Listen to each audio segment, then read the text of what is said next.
Dear student, आइए जान लिया जाए कि भाषा क्या होता है।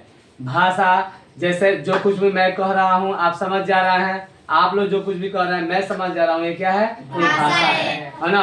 तो भाषा क्या होता है देखिए, बोर्ड पर देख लीजिए।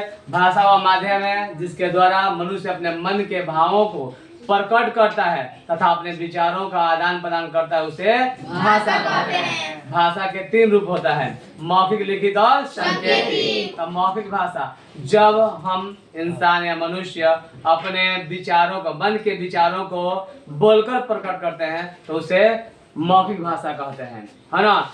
और जब हम अपने मन के भावों या विचारों को लिखकर प्रकट करते हैं तो उसे लिखित भाषा कहते हैं। अब जब हम अपने मन के भावों तथा विचारों को इशारों द्वारा प्रकट करते हैं उसे सांकेतिक भाषा कहते हैं, है ना। जैसे मान लीजिए हिंदी एक भाषा है, उर्दू एक भाषा है, अंग्रेजी एक भाषा है, संस्कृत एक भाषा है ना। उस भाषा का विज्ञान है। अब बोल रहा हूँ आप समझ जा रहे हैं, है ना। आप जो कुछ बोल रहे हैं मैं समझ जा रहा हूँ, ये क्या है?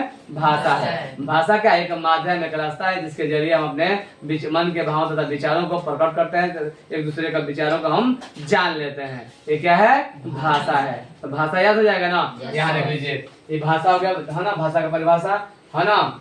और यहाँ देख लीजिए, ये इसका 3 रूप होता है, मौखिक, लिखित और सांकेतिक। देख रहे हैं ना। तो ये मौखिक भाषा है जब हम अपने मन के भाव तथा विचारों को बोलकर प्रकट करते हैं तो उसे मौखिक भाषा कहते हैं। लिखित भाषा जब हम अपने मन के विचारों को लिखकर प्रकट करते हैं तो उसे लिखित भाषा कहते हैं, है ना।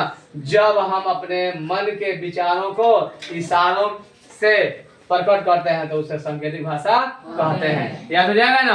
आप याद कर लीजिए। अब इस भाषा का क्या मतलब, शुद्ध पढ़ना लिखना हम व्याकरण जब पढ़ेंगे तो उसमें हमें जानकारियां मिलेगी, ठीक है ना। That's all.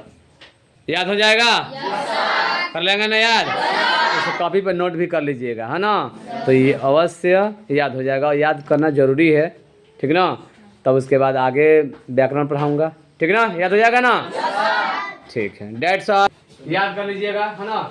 अभी देखिए जूम करता हूँ, छोटा भी कर दे रहा हूँ, देख पा रहे होंगे, नोट कर लीजिएगा, ठीक है। That's all.